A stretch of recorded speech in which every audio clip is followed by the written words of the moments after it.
Welcome to the ArmaniTalks YouTube channel. I'm your host, ArmaniTalks. In this channel, we are discussing public speaking, social skills, storytelling, and much more other cool topics. If it's your first time on the channel, be sure to hit that subscribe button right on below. This episode is going to discuss the fastest way to build confidence, and this path is going to help you out tremendously in the world of speech and social anxiety. When you break it down, most of the anxiety that we face on a routine basis comes down to social or speech anxiety. You fix these two issues, and congratulations, you resolved most of your anxiety as a whole. The fastest way towards confidence, towards feeling whole, is to, I wish I had one of those drum rolls, is to feel happy when other people win. This is something that you can do in the comfort of your own house. You could do it when you're walking, when you're in the school bus. And what this is going to do is it's going to have practical benefits for you in terms of social and speech anxiety. I was able to discover this practical insight a few years back when I was a part of 3 different Toastmasters.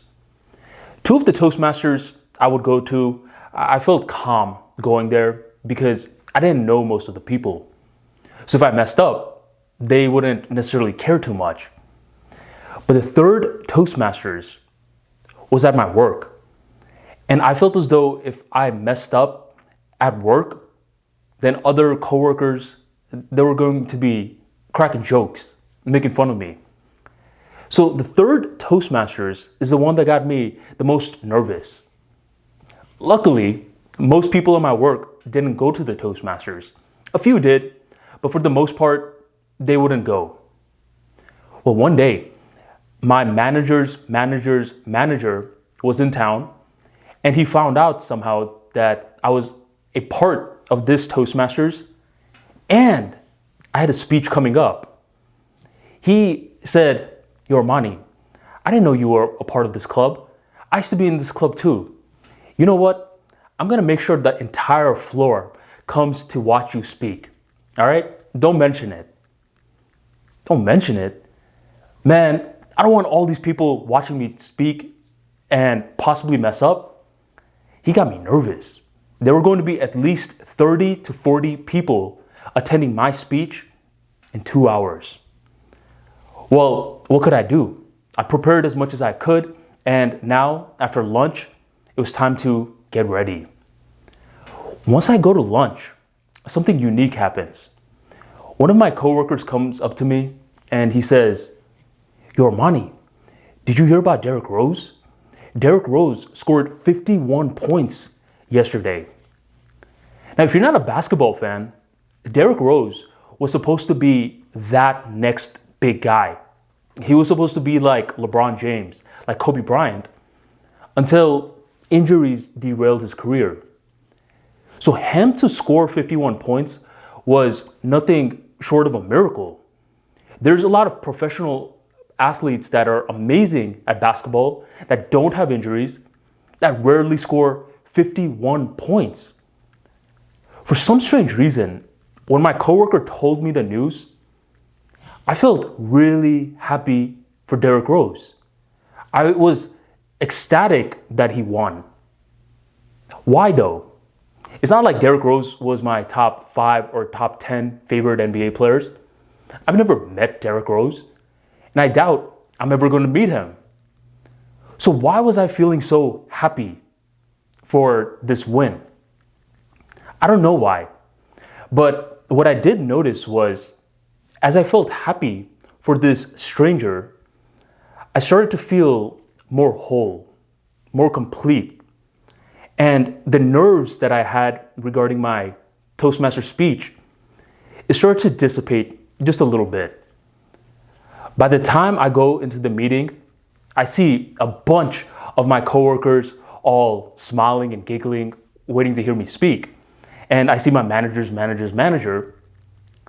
Yet this time, I wasn't nervous. I wasn't scared.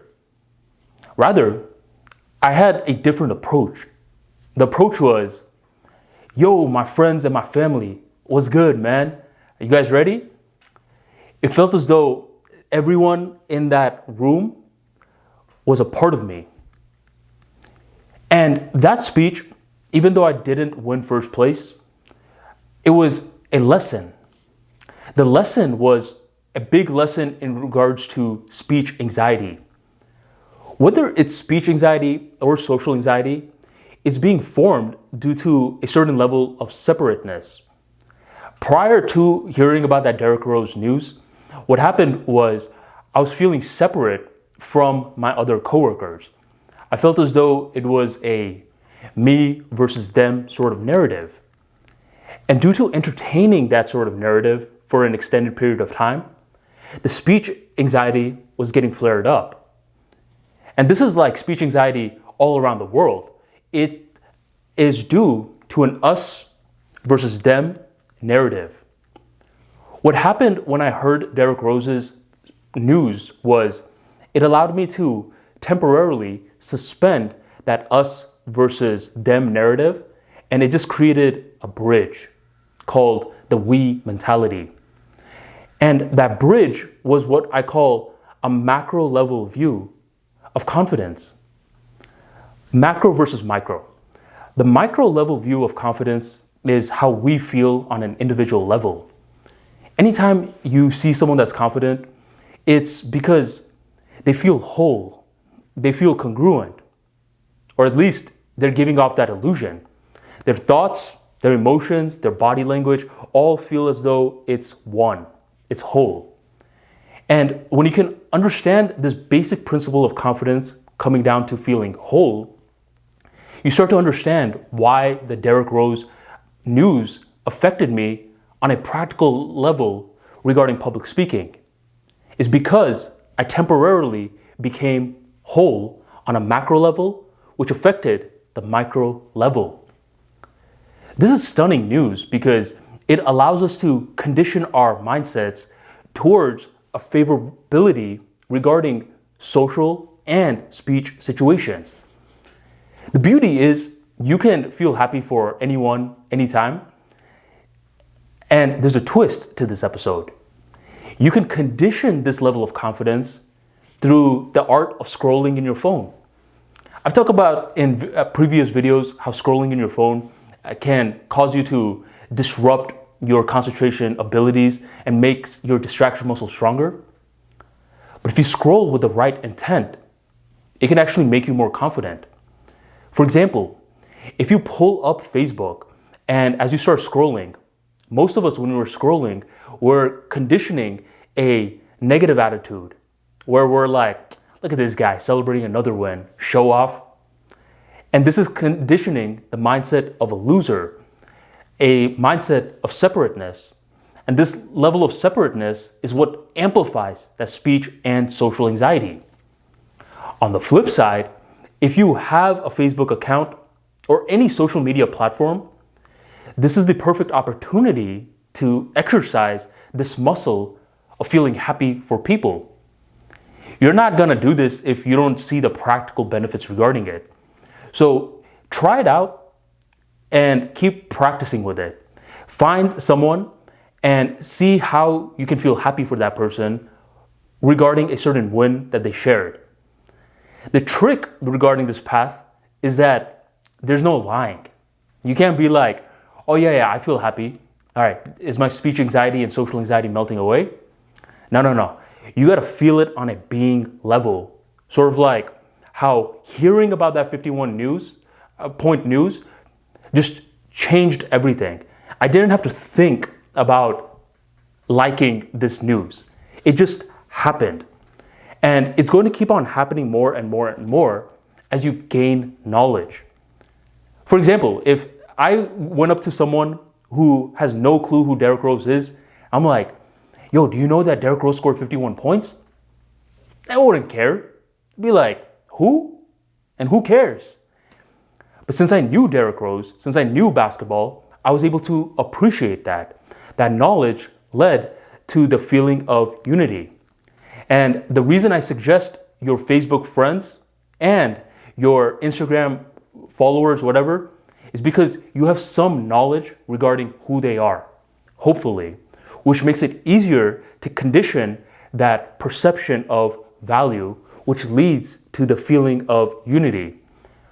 Once you're able to do it with your friends, people that you know well, it's even more advanced when you can do it with strangers, when you could do it with people that you don't know, when you could celebrate their wins like it's your win.